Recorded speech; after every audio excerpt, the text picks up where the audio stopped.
नमस्कार. हिंदुस्तान पोस्टमध्ये आपल्या सर्वांचं हार्दिक स्वागत आहे. मी चंद्रशेखर नेने, आंतरराष्ट्रीय घडामोडींचा अभ्यासक. माझ्याबरोबर रोहित व्हिडिओग्राफर आहेत. कदाचित तुम्हाला प्रश्न पडला असेल, याच्या आधी मी जो झुरळांवरचा व्हिडिओ केला त्यानंतर, की आंतरराष्ट्रीय संबंधांचा अभ्यासक इथे काय करतो आहे? कारण हे सगळं तर दिल्लीत चाललेलं आहे. या सगळ्या आंदोलनाला पाठबळ आणि फूस ही आंतरराष्ट्रीयच आहे. त्यामुळे माझा याच्यात शिरकाव झाला. आता असं लक्षात आलेलं आहे, एक उदाहरण म्हणून सांगतो, की हे जे सगळं आंदोलन झालं, लक्षात घ्यावा, अशा प्रकारची जेव्हा आंदोलनं होतात तेव्हा लोक आपसूक उत्स्फूर्तपणे येतातच असं नाही. लोकांना येण्याकरता काही गोष्टी द्यायला लागतात.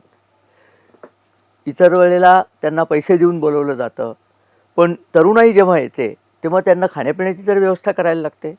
या आंदोलकांना खायला प्यायला बिर्याणी दिली गेली होती. ती बिर्याणी देणारा एक जुनेद नावाचा दिल्लीतला मनुष्य आहे.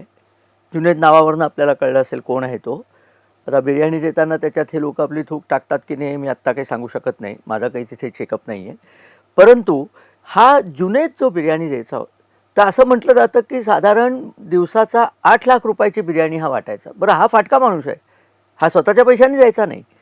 या बिर्याणीचे पैसे जे आत्तापर्यंतचं जवळजवळ 2-1 कोटीची बिर्याणी झालेली आहे. बिर्याणी म्हटलं की बाकी सगळं येतं त्याच्यामध्ये, नुसते बिर्याणी असं नाही. याचे पैसे कुठनं यायचे? आता लक्षात आलं की ते कतार, सौदी अरेबिया आणि इतर देशांमधून, पाकिस्तान, तिथनं यायचे.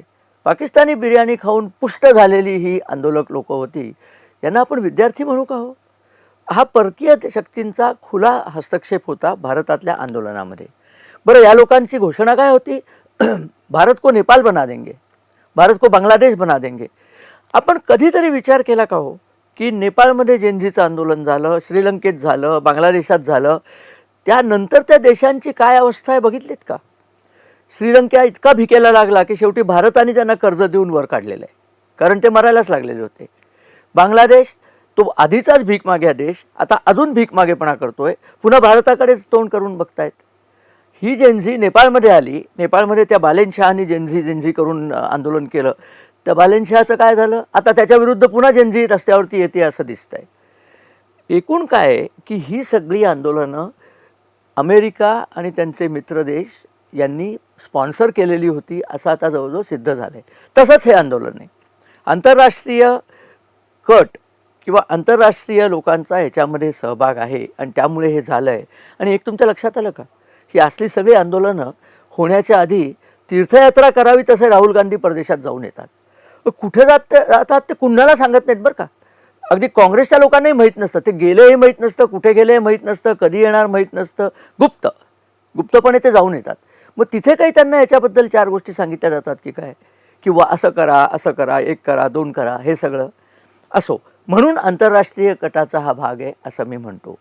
भारत हा देश आपण बघितलं असेल, सगळ्या देशातल्या अर्थव्यवस्था मोडकळीला आलेल्या आहेत इराण युद्धामुळे, युक्रेन युद्धामुळे. आणि भारताची अर्थव्यवस्था अजून जोमाने कशी काय चालली आहे याचं भयंकर वैषम्य वाटतं. अमेरिकेमध्ये पेट्रोलचे भाव वाढले, भारतात अनेक दिवस वाढवले नव्हते पंतप्रधानांनी. त्यांनी काहीतरी व्यवस्था केली होती की भाव न वाढवून काम चालायचं. हे करण्याकरता जी एक पॉलिटिकल विल लागते, राष्ट्रभक्ती लागते, जो शहाणपणा लागतो, तो पंतप्रधान नरेंद्र मोदी, जयशंकर, अमित शहा, अजित डोवाल, राजनाथ सिंग या सगळ्या लोकांमध्ये आहे. म्हणून भारत प्रगती करतोय हे त्यांना पाहवत नाही.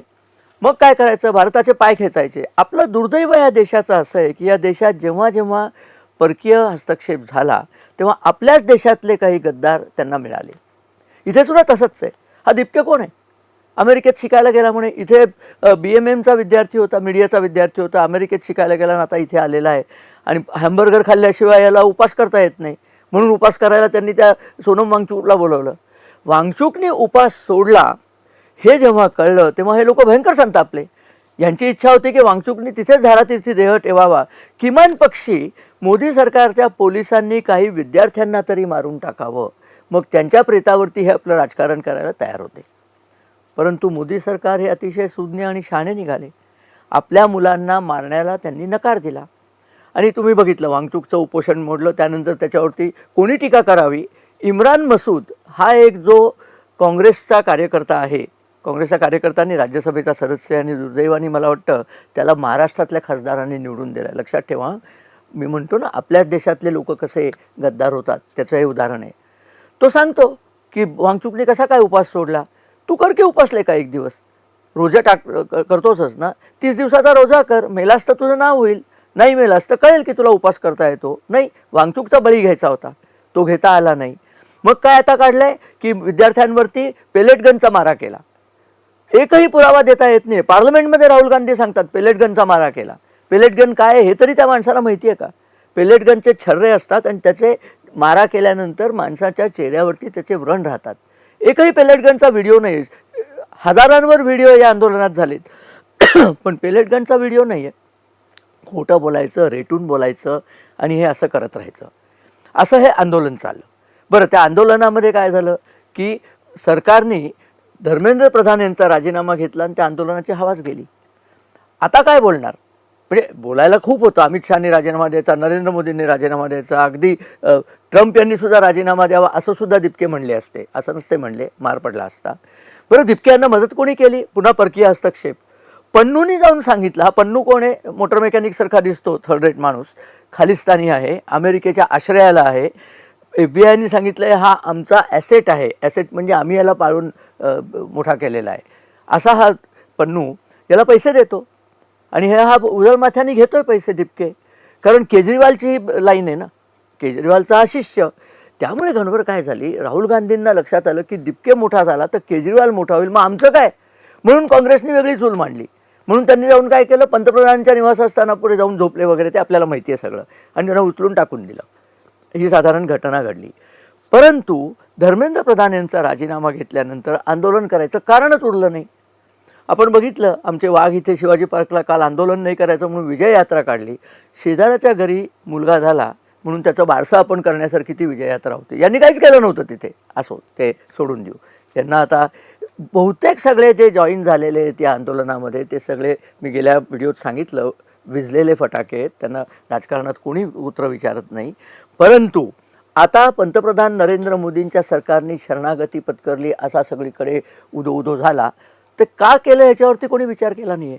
मी गेल्या व्हिडिओमध्ये याचं सुचोवाचं केलं होतं की याच्याद्वारे जी सगळी झुरळं एकत्र झालेली आहे त्या सगळ्या झुरळांवरती एकत्र प्रहार करायचा. मग तुम्ही म्हणाल की दिपकेंनी तर वचन घेतलं आहे की आमच्यावरती पोलीस केस करणार नाही. अरे, कोणावरती पोलीस केस करणार नाही आहे? जंतर मंतरला 20 तारखेला जी लोकं होती, ज्याच्यात स्टुडंट्स पुढे होते, पुढे मागे ही सगळी गँग होती, त्यांच्यावरती नाही करणार.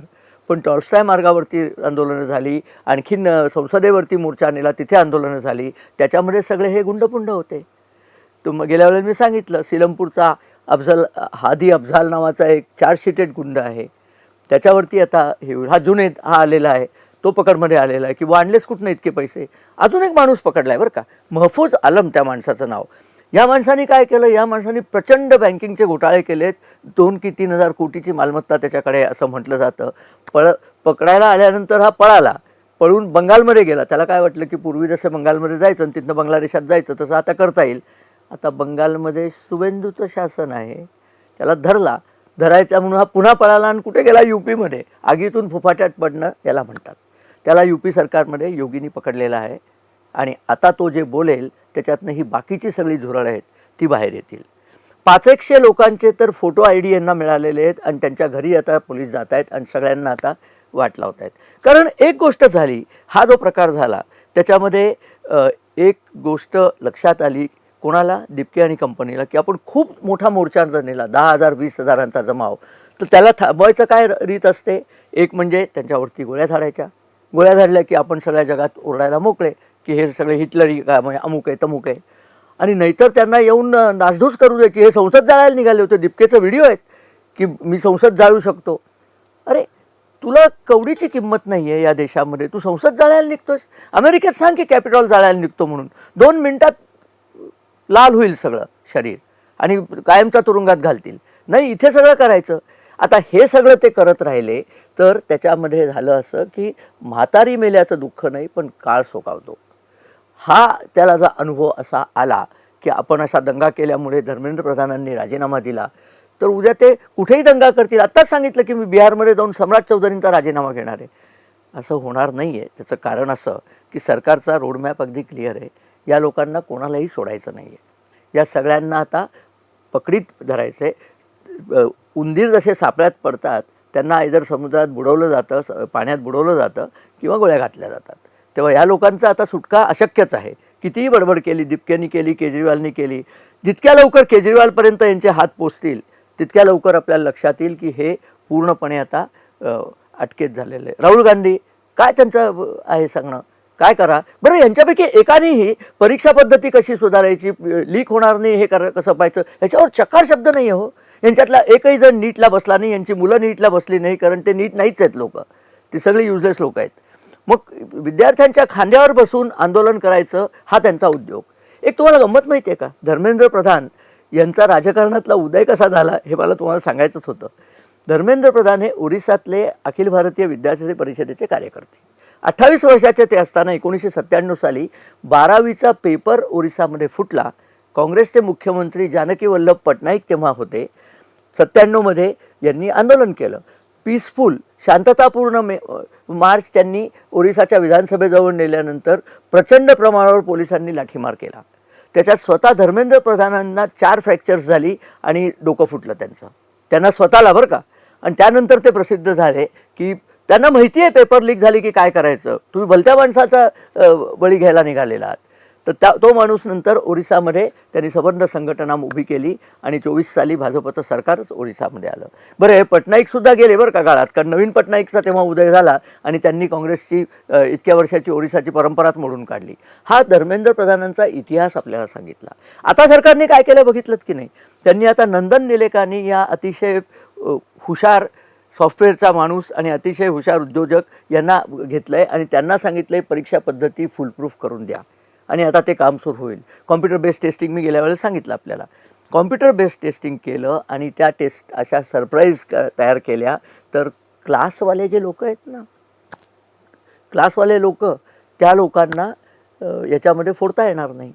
हा सगळा प्रॉब्लेम तोच होता हो. या क्लासवाल्या लोकांनी अधिक पैसे घ्यायचे, पेपर फोडायचे आणि नंतर पालकांना सांगायचं की आमच्याकडे फुटलेले पेपर आहेत, 3 लाख रुपये 3 लाख 10 लाख 20 लाख काय वाटेल ते मागायचं, तर तुम्हाला पेपर मिळेल आणि तुमचं मूल सिलेक्ट होईल. या लोकांची जी मक्तेदारी होती आणि गुन्हेगारी होती ती मोडून काढायची आहे. महफूज आलमसारखी जी लोकं आहेत, जुनेदसारखी जी लोकं आहेत ज्यांनी ठरवून देशद्रोह केलेला आहे त्यांना पकडायचं. अजून एक देशद्रोहाचं नाव सांगतो, योगेंद्र यादव. अत्यंत हरामखोर माणूस, मी अगदी जाणीवपूर्वक म्हणतोय, स्वतःला विचारवंत वगैरे म्हणवतो. केजरीवालचा एका काळचा समर्थक, केजरीवालनी त्याला हाकलून दिला ते सोडून द्या, उभा राहिला होता आमच्याकडनं याला निवडणुकीला, आमदार पदाच्या निवडणुकीला दिल्लीमधनं, दिल्लीतला नेता बरं का. डिपॉझिट जप्त झालं होतं. या लायकीचा हा माणूस. तो काय म्हणला की आपसे देश के फैसले सडक पे होंगे, संसद में नहीं होंगे. अरे चोरा, आंबेडकरांचं नाव घेत होते ना मग हे तुम्ही. सडक से फैसले होंगे, आंबेडकर असं म्हणले होते की रस्त्यावरती फैसले होतील. काय चालवलंय तुम्ही हे? या देशामध्ये अराजक आणायचं हेच यांचं काम आहे. ते अराजक आणण्याकरता करायचं, बांधायचं काहीच नाही ना. आपसे एकूण तुम्ही बघा काय बांधलं त्यांनी, शीशमहल, बाकी काहीच बांधलं नाही आहे. बाकी गुन्हेगारांच्या संघटना, करप्ट लोकांचा गोतावळा गोळा केला असे ते आप. आता त्यांच्या मदतीला कोण आलेत? कपिल सिब्बल. तो येणारच माणूस, तो हे असंच करतो. आणि त्यांनी येऊन सांगितलं की सर्व धर्माची लोकं ह्याच्यात आलेली आहेत. व्हिडिओज आहेत त्याच्यावरती, अल्लाहू अकबर, अल्लाह तेरा नाम रहेगा, या प्रकारची गाणी वाजली आहेत. संबंध काय हो? एकूणच मुस्लिम समाजातली मुलं शिकायला फार जात नाहीत असा सच्चर कमिटीचा रिपोर्ट आहे. त्यांचा नीटचा काय संबंध? मग तुम्ही कशाला आला तिथे? काही नाही. ही सगळी देशद्रोही लोकांची गँग एकत्र झाली होती. त्यांना अराजक आणायचं आहे, कारण बोलावी ते धनी आहेत. त्यांना भारतात काही करून अराजक आणायचं आहे आणि पंतप्रधान नरेंद्र मोदी यांना राष्ट्र सर्वोपरी करायचं आहे. अराजक ते येऊ देणार नाही आहेत. ते अराजक येऊ नये, यांचा हा कट सक्सेसफुल होऊ नये म्हणून ही माघार घेतली आहे. ही माघार मी गेल्या वेळेला सांगितलं, याला व्यूहात्मक माघार म्हणतात. आता जो प्रकार सुरू झाला आहे, जवळजवळ 2,500 लोकांचे कंप्लीट डेटा यांच्यापर्यंत आलेला आहे आणि त्या सगळ्यांना पकडण्याची मोहीम सुरू झाली आहे. यातले कोणीही सुटणार नाहीत आणि सुटूच नव्हे. सुटले तर याचा अर्थ नरेंद्र मोदींनी आपलं काम नीट केलं नाही असं मी स्वतःसुद्धा म्हणेन. पण हे सगळं जे झालं आहे ते अगदी योग्य झालं आहे. मी तुम्हाला म्हटलं तसं मोठ्या घातपातापासून हा देश वाचवलेला आहे. त्यामुळे ही माघार झालेली हे तुमच्या आमच्या लक्षात आली पाहिजे. उद्या हे अराजक नाही तर तुमच्या आमच्या घरात येईल. शिवाजी पार्कला जे आंदोलन झालं ना, त्या आंदोलनातसुद्धा अल्लाहू अकबरच्या घोषणा झालेल्या आहेत. हे चालतं का तुम्हाला? तुम्ही कट्टर शिवसैनिक आणि वाघ आणि सगळं झालं आहे, पण जात आहेत कुठे? तर दुराळांच्या बरोबर. बरं नाही हो, वाईट वाटतं. या लोकांनी कुठेतरी सद्बुद्धी घ्यावी आणि हे सगळे असंघाशी संघ जोडू नये, परत आपल्या हिंदुत्वाच्या लोकांकडे यावं. या देशाला हिंदुत्वच तारू शकतं. हे जे सगळे जे आहेत, अल्ला तेरा नाम रहेगा आणि अल्लाहू अकबर, या लोकांकडनं या देशाचं कधीही भलं होणार नाही. कारण मुळात ही लोकं या देशाचे स्वतःला नागरिक मानतच नाहीत. या लोकांचं असं आहे की त्यांचा देश कुठेतरी वेगळीकडेच आहे, त्यांना या भारताचं नुकसानच करायचं आहे. तेव्हा आपण सगळ्यांनी, राष्ट्रवादी लोकांनी शहाणपणा करायचा आणि नरेंद्र मोदी आणि त्यांचं सरकार जे काही करतं आहे त्याच्याकडे नीट लक्ष ठेवायचं. याचा अर्थ असा आहे की झुरळ पार्ट 2 आता सुरू होईल आणि तुमच्या लक्षात येईल झुरळांचा नायनाट हा चपलेखालीच होतो. ती चप्पल आता उगारलेली आहे असं मी सांगेन. असो, आपल्याला हा व्हिडिओ जर आवडला तर आपण मित्रपरिवाराबरोबर शेअर करा, आमच्या चॅनलला सबस्क्राईब करा आणि आपण गेल्या व्हिडिओजला भरपूर प्रतिसाद दिला आहे. 65,000पर्यंत व्ह्यूज गेलेले आहेत आणि जवळजवळ 500 त्याच्यावरती कमेंट्स आलेले आहेत. एकदा मी निश्चितप्रमाणे कमेंट्सवरती एक व्हिडिओ करणार आहे. खूप चांगल्या कमेंट्स आहेत, वाईट कमेंट्ससुद्धा आहेत. कारण शेवटी काय आहे की तऱ्हेतऱ्हेची लोकं कमेंट्स करतात. त्यांच्या बाजूची लोकं असतात ती मला शिव्या घालतात, आपल्या बाजूची लोकं असतात ती म्हणतात की हे राष्ट्रवादी काम तुम्ही चांगलं करताय. आपले आशीर्वाद आमच्या मागे आहेत. म्हणूनच मी आमची चॅनल ही अशा प्रकारचे चांगले कार्यक्रम आपल्यापुढे आणू शकतो. तर आपण हा व्हिडिओ बघितला त्याबद्दल धन्यवाद आणि आभार आणि नमस्कार.